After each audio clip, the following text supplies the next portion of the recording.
Jadi dulu waktu SMP saya pernah menonton sebuah anime, yang mana anime tersebut adalah anime tentang bola voli. Jadi pada anime tersebut ada seorang anak yang memiliki tinggi badan di bawah rata-rata juga. Jadi tapi dia hobi menonton bola voli internasional. Ada yang tingginya kali itu berapa ya kalau kamu tahu? 193. Nah, 193. Sekarang ini ada di umur 15 kan? Nah, masih kecil ini ada.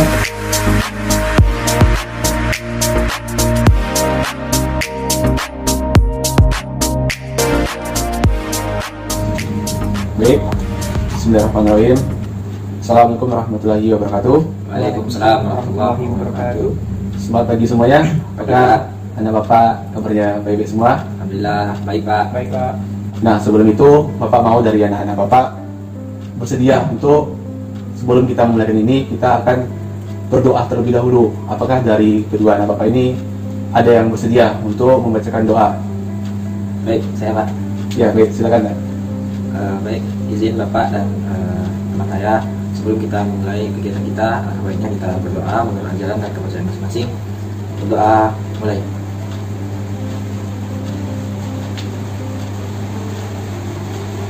Berdoa selesai. Baik, terima kasih. Sebelumnya karena itu dari bapak ada yang mau tanyakan kepada anak-anak bapak, apakah dari kedua anak bapak ini pernah mengikuti tentang atau pernah mendengar tentang hal-hal yang mengenai bimbingan konseling? Sebelumnya pernah pak, bahkan beberapa kali pernah masuk ke Amerika pas TS dan juga SMA. Namun masalah bimbingan masalah konseling kelompok ini baru pertama kali mengikuti dan baru mendengar juga. Kalau saya belum pernah sama sekali Pak. Baik, untuk karena itu ada baiknya bapak menyebutkan apa-apa saja tentang mengenai bimbingan konseling ini. Karena pada acara kita ini yaitu tentang konseling kelompok, di mana konseling kelompok ini yaitu tentang anak-anak bapak menceritakan masalah atau persoalan-persoalannya yang sedang dihadapinya atau yang sedang dialaminya. Justru itu bapak harapkan kepada anak-anak bapak untuk bersedia atau terbuka, karena dalam bimbingan konseling kelompok itu ada terdapat dua asas. Yang pertama itu adalah asas keterbukaan, di mana dari semua hal-hal yang terasa dalam hati anak-anak bapak bisa diungkapkan secara terbuka, atau tidak ada hal-hal yang menghambat agar inti dari permasalahan itu bisa bapak ketahui atau bisa teman-teman ketahui. Dan justru itu ada yang kedua, itu ada asas kerahasiaan, yang dimana di asas kerahasiaan ini seluruh rahasia yang ada di dalam ruangan konseling kelompok ini harus dijaga, tidak boleh disebarkan atau diceritakan di luar kelompok. Apakah dari anak-anak bapak bersedia untuk bisa memegang janji tidak menceritakan apa yang kita bahas dalam ruangan konseling kelompok ini? Bersedia pak. Bersedia Pak. Nah, justru karena itu ada baiknya dari kita ini lebih memperkenalkan diri terlebih dahulu. Untuk itu biar bapak yang terlebih dahulu memperkenalkan diri. Perkenalkan, nama bapak Ilham Hadri. Bapak di sini sebagai ketua kelompok atau sering disebut konseling kelompok. Nah, justru itu dari anak-anak bapak ada yang mau memperkenalkan diri terlebih dahulu? Baik, perkenalkan pak, nama saya Rohani Pranata. Saya berasal dari kelas 12 IPA 1. Dari anak bapak ini hobinya apa ya? Hobi membaca pak. Membaca. Ya, bagus ya hobinya, tinggal positif kali. Dari anak bapak sendiri? Baik, perkenalkan Pak, nama saya Karel Lundra. Saya dari kelas 12 IPA 2. Kelas kedua, hobinya apa dah? Kalau hobi saya bermain voli Pak. Bermain voli. Nah, dari kedua ini ada akademik dan non akademik ya. Nah, justru itu di konseling kelompok ini ada yang namanya kita mengangkat, itu bapak mengambil tentang konseling kelompok gestal, yang dimana intinya itu bapak mau ngambil atau permasalahan ini, ada permasalahan yang menanda-nanda yang sedang alami itu adalah sebuah konflik, dan konflik itu dimana adalah penyelesaiannya adalah harus kita memiliki ketenangan. Nah, justru karena itu apakah anak bapak bersedia untuk menceritakan permasalahannya? Bersedia pak. Bersedia Pak. Nah, sebelum itu mungkin ada yang bapak tidak lupakan, yaitu tentang anak-anak bapak ini tidak ada keterpaksaan untuk mengikuti konseling kelompok. Tidak ada pak, sama sekali. Tidak ada Pak. Nah, sebelum kita memasuki tahap selanjutnya dari anak-anak bapak, kita harus menentukan waktu terlebih dahulu. Dari Ananda, maunya waktunya sampai jam berapa? Sampai jam 12 Pak. Sampai jam 12. Kalau anak bapak satu ini? Kalau 12.30 rasanya cukup, bisa pak. 12.30, berarti atau kita ambil tengahnya saja, kita lakukan sekitar 30 menitan. Bisa pak. Apakah bersedia? Bisa pak. Kalau seperti itu, di dalam konseling kelompok ini minimal kita lakukan sekitar 4 kali. Nah, jika ada yang terlebih itu bisa kita lanjutkan ke dalam konseling individual, yaitu di mana di dalam ruangan tersebut kita hanya berdua, atau sering disebut dengan istilah 4 mata, bapak dan kamu. Nah, karena itu dari kedua anak bapak ini, siapa yang dulu mau menceritakan permasalahannya? Baik, mungkin boleh saya dulu Pak bercerita. Ini tidak jauh masalah hobi saya yang tadi saya bilang sama Bapak, ini yang membaca buku. Sesuai dengan hobi saya, tentu banyak kegiatan saya habiskan di perpustakaan. Jadi kegiatan yang saya lakukan di perpustakaan itu ada yang menanggapi dengan positif dan ada yang menanggapi dengan negatif. Dan tentunya saya baru pertama kali merasakan bagaimana rasanya dijudge, bagaimana rasanya dikucilkan, sementara teman-teman yang lain mempunyai hobi yang berbeda dengan saya. Karena begini Pak, di dalam suatu kelas saya pernah dikatakan sok pintar lah, sok-sokan membaca buku karena pengen nilai, karena pengen menjilat sama guru, pengen nilai yang bagus. Saya pengen mengambil perhatian banyak orang lah. Banyak sekali cacian dan makian yang saya dapatkan. Padahal menurut saya membaca itu tidak ada salahnya. Namun benturan-benturan ini, bentrok yang saya alami dari kawan-kawan, dari mungkin karena perbedaan yang ada di antara kami di kelas, membuat saya merasa sangat terkucilkan. Seandainya saya di dalam kelas, biasanya saya selalu dikucilkan, bahkan teman sebangku saya tidak mau, bahkan teman-teman di kelas tidak mau sebangku dengan saya. Mungkin permasalahannya seperti itu. Apakah memang sebegitu buruknya pikiran orang tentang hobi membaca buku itu Pak? Karena memang sekarang kan memang serba canggih, gadget, semuanya ada, informasi tersedia, teknologi canggih. Tapi saya lebih gemar membaca buku. Tetapi justru di sekolah saya yang sekarang itu menjadi suatu hal yang ditertawakan seperti itu Pak. Jadi Nak Gopani tentang permasalahan hobi membaca buku dan menjadi dikucilkan di lingkungan persahabatan Gopani mungkin adalah satu hal yang buruk, tetapi mengenai tentang hal-hal membaca buku adalah sesuatu yang baik, karena buku adalah jendela ilmu. Tetapi sebelum kita membahas lebih dalam, ada baiknya anak bapak yang satu ini juga menceritakan permasalahannya. Nah, silakan. Baik, terima kasih atas kesempatannya Pak. Jadi permasalahan saya dari SMP Pak, saya sungguh berniat untuk menjadi seorang pemain voli profesional. Nah, tetapi ada suatu hal yang saya rasakan sangat fatal Pak, yang membuat saya sulit untuk menjadi pemain voli profesional tersebut, yaitu tinggi badan saya, yang mana tinggi badan saya saat ini hanya 163 cm. Nah, itu tentu menjadi suatu permasalahan Pak, yang mana saya pada saat bermain voli, saya sering merasa diri saya dicemooh Pak. Nah, maka pada suatu saat saya merasa apakah sebaiknya saya berhenti saja bermain voli atau bagaimana ya, karena banyaknya cemoohan dan hinaan dari orang-orang yang membuat keinginan saya tadi terasa terhenti seperti itu Pak. Jadi permasalahan Karel ini tentang Karel ini bercita-cita ingin menjadi pemain voli. Iya Pak. Tetapi karena tinggi badan, banyak dari teman-teman Karel ini seperti mengasih hinaan, ya, bukan memotivasi untuk mengejar impian. Nah, dari anak bapak ini sudah menyampaikan kedua permasalahannya. Tentu jika kita memiliki waktu yang banyak, kita bisa membahas keduanya. Tetapi jika nanti waktu tidak cukup atau waktu yang kita tentukan di awal tadi adalah 30 menit, namun jika tidak cukup, kita akan melakukan konseling kelompok ini pada konseling kelompok kedua atau pada konseling kelompok yang selanjutnya. Justru karena itu ada Bapak tanyakan sama anak-anak Bapak dari kedua permasalahan. Yang pertama tadi yaitu ada permasalahan Nak Gopani, yang dimana si Gopani ini hobinya membaca buku, dan di lingkungannya itu terdapat banyak kayak dikucilkan karena berbeda dari kebiasaan atau hobi teman-temannya. Betul? Betul Pak. Nah, dari permasalahan Karel bisa Bapak simpulkan bahwasanya karena tinggi badan, karena rata-rata dari pemain voli itu harus memiliki tinggi badan yang cukup, karena Karel pendek, jadi dari hinaan-hinaan itu maka dilontarkan kepada Karel karena tinggi badannya. Betul? Betul sekali, Pak. Nah, sebenarnya itu Bapak tanyakan kepada kedua anak Bapak, permasalahan siapa dulu yang mau diangkat atau yang mau bersedia untuk mengangkat permasalahannya agar kita bahas lebih dalam. Kepada Nak Gopani. Baik, permasalahan si teman saya dulu lah, Pak. Kalau si Karel bersedia? Bersedia, Pak. Kalau benar begitu kesepakatannya, ini bukan Bapak kayak ngasih apa kan? Ya. Ada Bapak ngasih keterpaksaan kepada Nak Karel. Ya. Nah, justru tempat itu tadi sudah Bapak simpulkan bahwasanya permasalahan Nak Karel ini tentang bermain voli. Tentu karena itu dari posisi Giovanni bisa mengasih pertanyaan atau memberi solusi tentang permasalahannya. Mungkin ada yang sedikit diragukan tentang cerita Nak Karel tadi. Nah, baik. Mungkin bukan solusi ya, Pak, tapi lebih ke pertanyaan mengenai posisi dulu.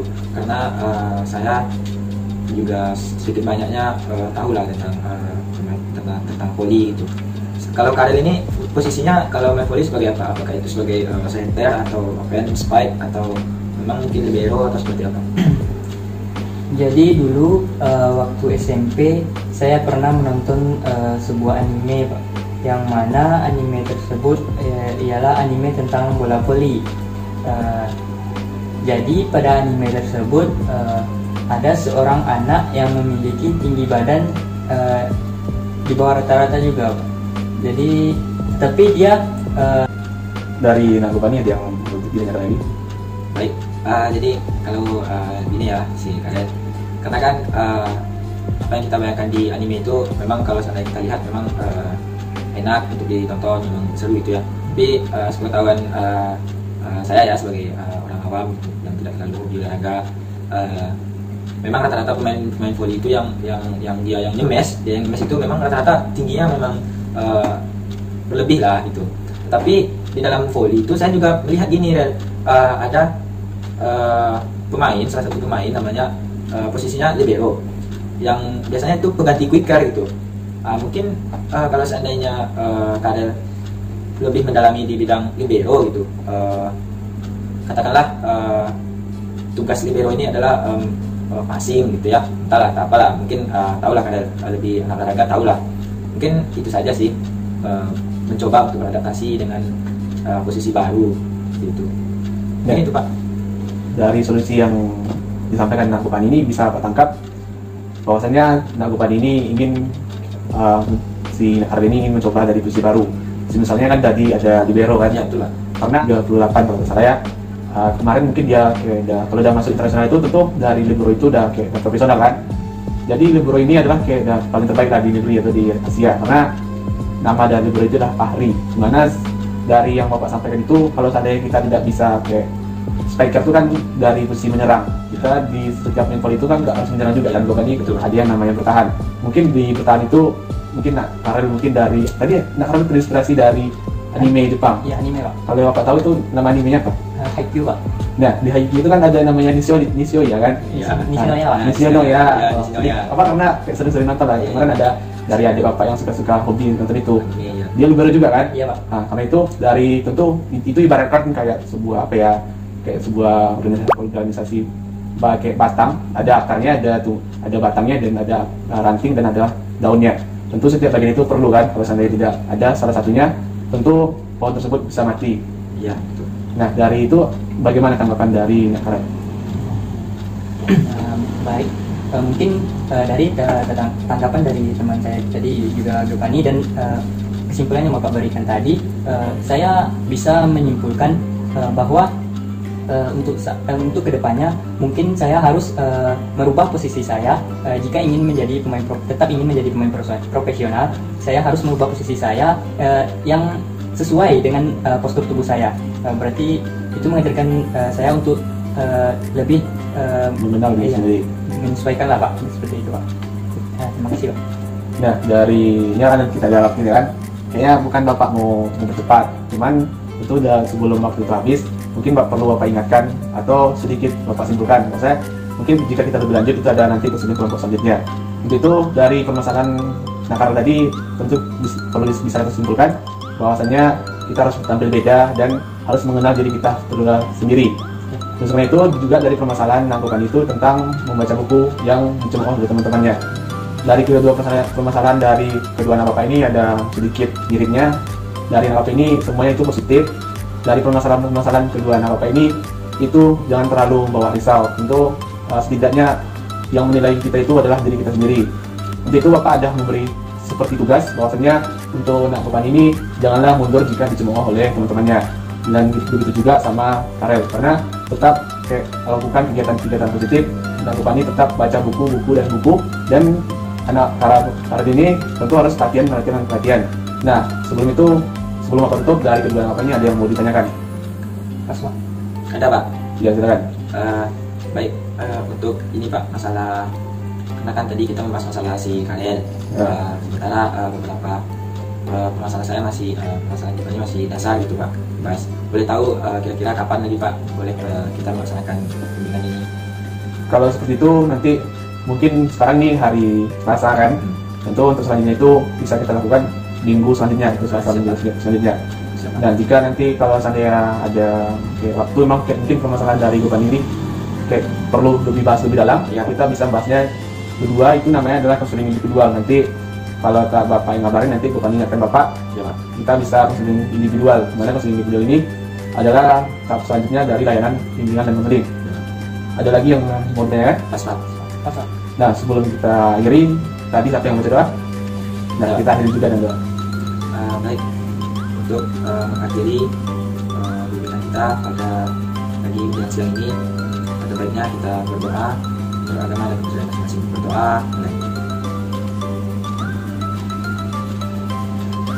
Berdoa saja. Nah, jika ada, terima kasih kepada Bapak ini. Jika ada kata-kata yang kurang berkenan, Bapak minta maaf. Karena waktu sudah hampir 12:28, ada sekitar 2 menit. Bapak harapkan untuk anak bapak segera masuk dalam kelas karena mungkin sudah ditunggu oleh guru mata pelajarannya. Wabillahi taufiq wal hidayah. Wassalamualaikum warahmatullahi wabarakatuh. Waalaikumsalam warahmatullahi wabarakatuh.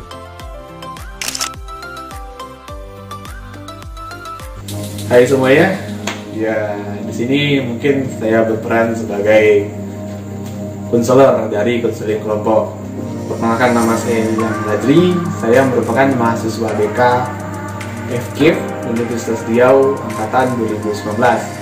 Nah, kali ini saya sudah mendapatkan tugas dari Bapak Arli, yaitu adalah tugas pembuatan konseling kelompok, di mana tugas ini tidak boleh dilakukan secara atau dilakukan dengan teman-teman anak-anak BK atau prodi BK.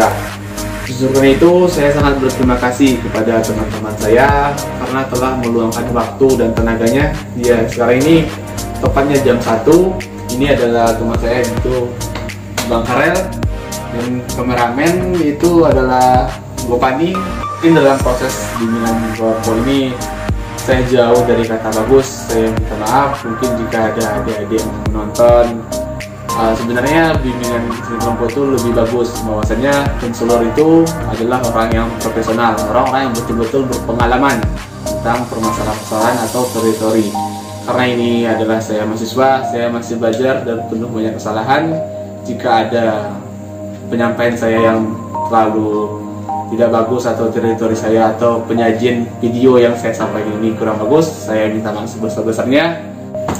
Halo semuanya, baik, kali ini saya akan menyampaikan kesan dan pesan saya. Pertama, kesan saya mengikuti konseling kelompok ini tentunya sangat tertarik ya, sangat baru buat saya, pengalaman baru, walaupun ini hanya sekedar membantu tugas sahabat saya Ilham Al-Hajri, tapi saya menjadi tertantang dan tertarik ingin mencoba konseling kelompok yang sesungguhnya. Pesan saya kepada adik-adik, mungkin kepada Ilham dulu, terus kembangkan kemampuan dan juga terus belajar membaca buku, karena ibarat kata Ilham tadi, membaca buku adalah jendela ilmu. Mungkin yang terakhir, salam untuk Bapak dosen, Bapak mungkin dulu juga pernah mendidik saya di Penjas. Salam buat Bapak. Mungkin itu saja. Wassalam. Nah, baik, jadi pesan dan kesan saya setelah membantu mengerjakan tugas teman saya yaitu Ilham Al-Hajri, saya jadi mengetahui bagaimana proses untuk melakukan bimbingan konseling kelompok dan apa-apa saja yang dilakukan pada saat melakukan bimbingan tersebut. Nah, jadi untuk teman-teman dan adik-adik yang berminat atau ingin melakukan bimbingan konseling, tentunya bisa melakukan bimbingan bersama anak-anak BK atau tentunya dengan teman saya sendiri itu Ilham Al-Hajri. Nah, jadi untuk itu silakan komen, like dan subscribe. Oke, thank you.